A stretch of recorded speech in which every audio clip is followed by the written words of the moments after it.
E aí, pessoal, retornando aqui, vamos dar continuidade aqui aos nossos estudos. Nós estamos falando já no artigo 483. É, falamos aqui, né? Parágrafo primeiro, a resposta negativa de mais de 3 jurados a qualquer dos quesitos referidos no inciso 1 e 2 do caput desse artigo encerra a votação. Falamos também na resposta afirmativa por mais de 3 jurados aos quesitos do inciso primeiro e segundo, deverá ser formulado o quesito específico, que é o jurado absolve o acusado. Vou compartilhar aqui a tela para a gente poder abrir a lei lá e vocês acompanharem de uma forma mais tranquila, né? Aqui no 483, que é o que a gente vai olhar, tem bastante coisa ainda para ver. Aqui, ó, lembra, nós estamos falando aqui respondidos afirmativamente por mais de 3 jurados, quesito 1 e 2 do caput deste artigo, será formulado o quesito com a seguinte redação: o jurado absolve o acusado. Lembra que até que eu falei que isso não pode ser de forma negativa. Depois vai ter, né, a causa de diminuição de pena alegada pela defesa, circunstância qualificadora para aumento da pena, sustentada a desclassificação, nós já vimos ainda agora, sustentada tese diferente, né, sobre a tipificação do delito, né, deverá, né, ser quesitado antes do segundo quesito, antes do terceiro quesito, como a gente viu. Já tínhamos falado sobre isso. Falamos também de mais de um acusado.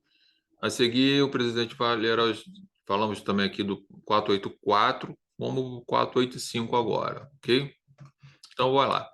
Não havendo dúvida a ser esclarecida, o juiz-presidente, os jurados, o Ministério Público, o assistente, o querelante, o defensor do acusado, o escrivão e o oficial de justiça dirigir-se-ão à sala especial a fim de ser procedida a votação. Nada mais é do que essa sala especial é aquela chamada sala secreta, tá? Se por acaso no fórum lá não tiver uma sala secreta,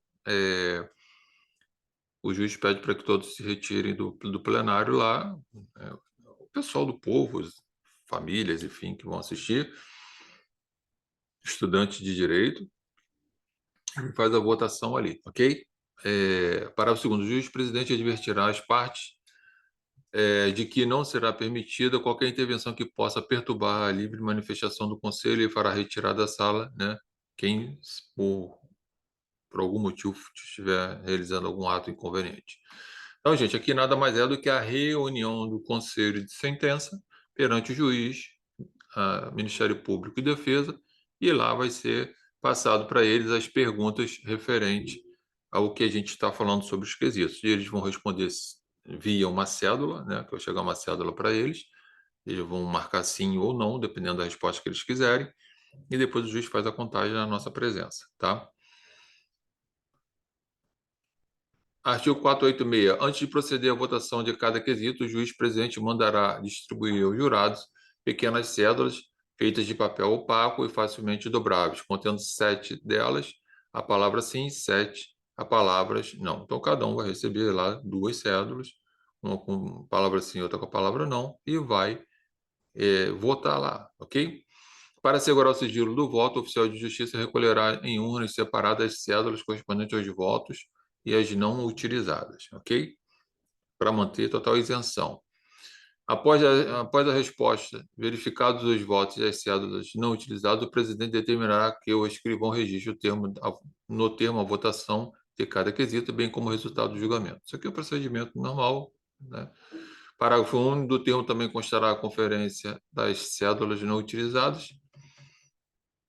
As decisões do tribunal do júri serão tomadas por maioria de votos, ou seja, alcançado 4 votos para sim ou 4 votos para não, encerra a votação, até para não ter aquela ideia de saber qual foi o resultado, se foi 4-2, 4-3, se foi 7-0, e aí você, quando fala em 7-0, você coloca supostamente os jurados em risco, porque poderia, né, o réu lá mandar matar todo mundo, enfim, um monte de confusão que já existia sobre isso, e aí foi mudada essa ideia.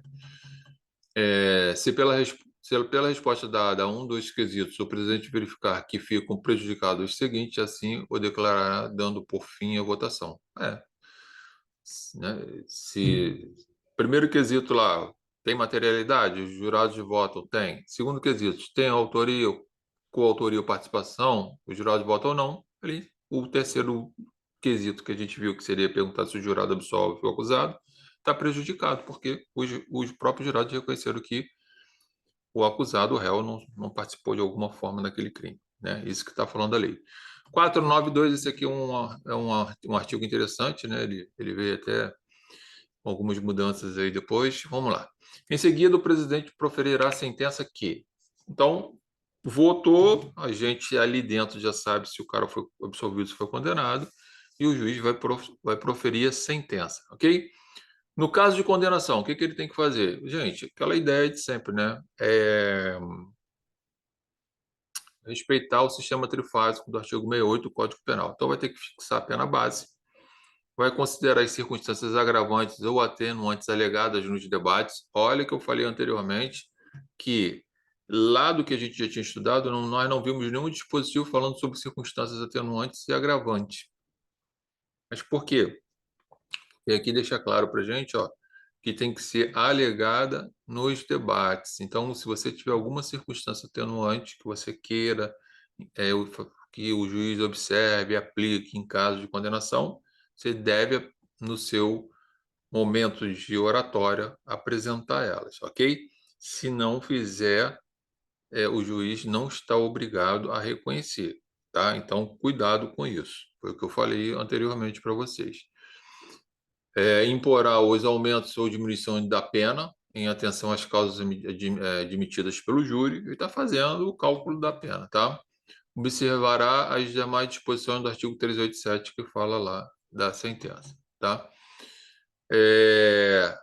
Mandará o acusado recolher-se ou recomendá-lo à prisão em que se encontra, se presentes os requisitos da prisão preventiva, ou, no caso de condenação a uma pena igual ou superior a 15 anos de reclusão, determinará a execução provisória das penas, com a expedição do mandado de prisão, se for o caso, sem prejuízo do conhecimento de recurso que vierem a ser interpostos. Gente, aqui, ó, no que diz essa pena aqui, ó, uma condenação, ou seja, de uma pena igual ou superior a 15 anos, já mandar prender o cara se ele estiver solto, hoje tem essa possibilidade. Tem um vídeo aí lá que eu já gravei sobre isso, falando que é inconstitucional, a doutrina tem falado sobre isso, a gente está aguardando o posicionamento da jurisprudência STJ e STJ, mas está caminhando, porque isso aqui seria uma inconstitucionalidade. Pode ver aí no nosso canal, você tem um vídeo lá falando só sobre só sobre essa questão aqui desse 492, tá ok? Mas só para adiantar, já entendo que isso aqui é ilegal, ilegal no sentido, né, de não ser constitucional. Porque, por exemplo, nós temos lá no crime de latrocínio a pena de 12 a 30 anos. Se o cara estiver respondendo o crime em liberdade e ele for condenado, por exemplo, a 25 anos, o juiz não determina a prisão dele. Por que aqui na decisão do júri, só porque a pena é igual ou superior a 15 anos, determina a prisão do cara? Essa prisão seria uma antecipação da execução da pena, que a própria Constituição já veda isso e tal, enfim. Mas, pela lei, o que você faz no caso concreto se o cliente estiver solto, for fazer um júri? Cara, faz um habeas corpus preventivo e solicita lá, ó, né, um salvo-conduto para ele, em caso ele venha a ser condenado, esteja respondendo o processo em liberdade, ele não venha a ser preso, como uma antecipação da execução da pena.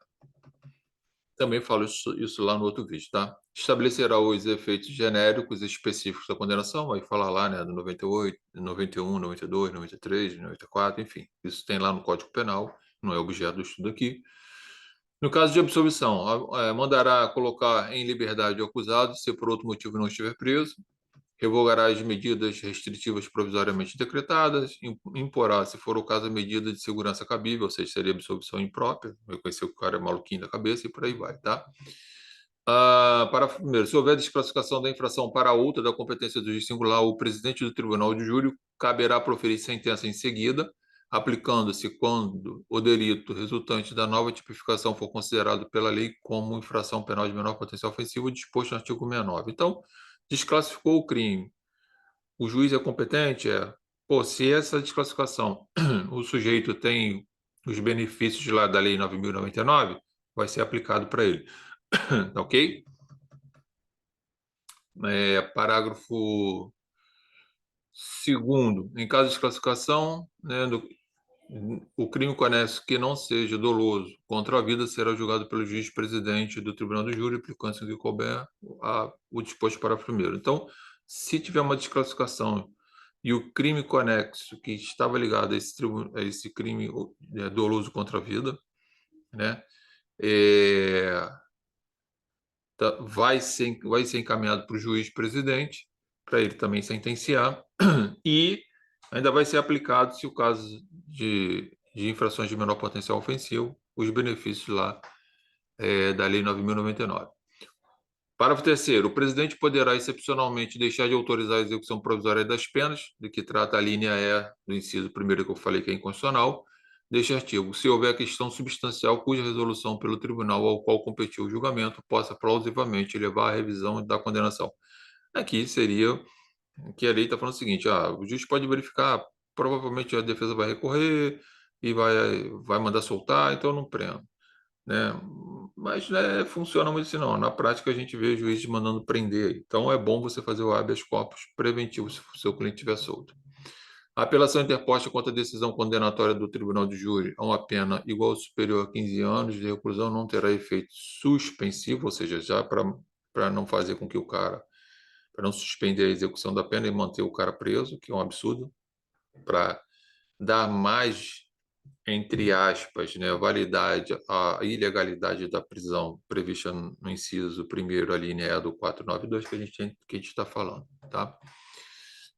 Não tem propósito meramente protelatório e, parágrafo 5º. Excepcionalmente, poderá o tribunal atribuir efeito suspensivo à apelação de que trata o parágrafo 4º, digestivo, quando verificar cumulativamente que o recurso não tem propósito meramente protelatório e levanta questão substancial e que pode resultar em absolvição, anulação de sentença, novo julgamento ou redução de pena para patamar inferior a 15 anos. Então, tribunal, o juiz pode, se ele, né, o tribunal se você está recorrendo e o tribunal vê lá que a lei fala que não tem efeito suspensivo, mas ele vê uma dessas possibilidades previstas aqui no artigo, no parágrafo 5º, o que ele faz? Ele pode muito bem dar efeito suspensivo à sentença.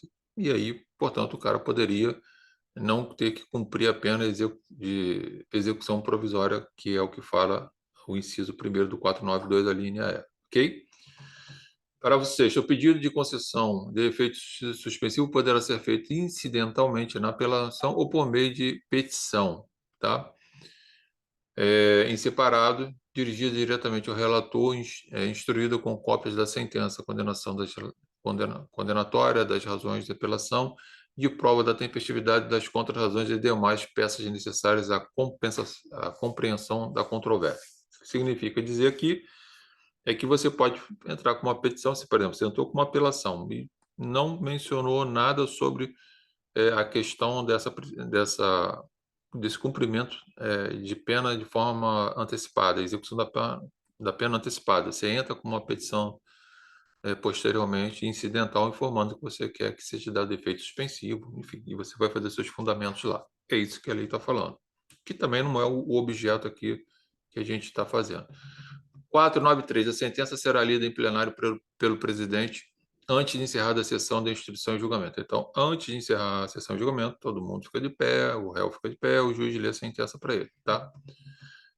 494. De cada sessão de julgamento, o escrivão lavrará a ata assinada pelo presidente e pelas partes, ok? Artigo 495. A ata descreverá fielmente todas as ocorrências mencionadas obrigatoriamente, data e hora dos trabalhos, o magistrado que presidiu, os jurados que deixaram de comparecer, enfim, vem aqui uma série de relação. Então, o que eu falei lá referente ao artigo 405, que tudo que acontecer na ata, por exemplo, no caso de um quesito que você entende que não está bem elaborado e você quer que mude ou que está invertido, tem alguma coisa ali, tem que pedir para consignar em ata, porque o 405 do Código de Processo Penal, junto com o 495, eles se completam. Em caso de recurso requerendo uma nulidade, por exemplo, você pode alcançar e obter o resultado que você quer, ok? Gente, lido essa parte aqui da lei, né? A gente, daqui a pouco, na próxima aula, eu vou apresentar para vocês uma bateria de quesitos que podem ser formulados para a gente ver na prática como que você pode fazer isso ou como que o juiz faz, tá? É, lembre-se, aqui no nosso canal Comunidade Júri no Ar, né, ou no Hotmart, sei lá, se você quiser outros cursos, você vai ter vários cursos referentes ao Tribunal de Júri, processo penal e por aí vai, tá? Daqui a pouco eu estou voltando para a gente apresentar para vocês os quesitos, como pode ser elaborado e falar sobre algumas possibilidades aí. Até daqui a pouco, gente.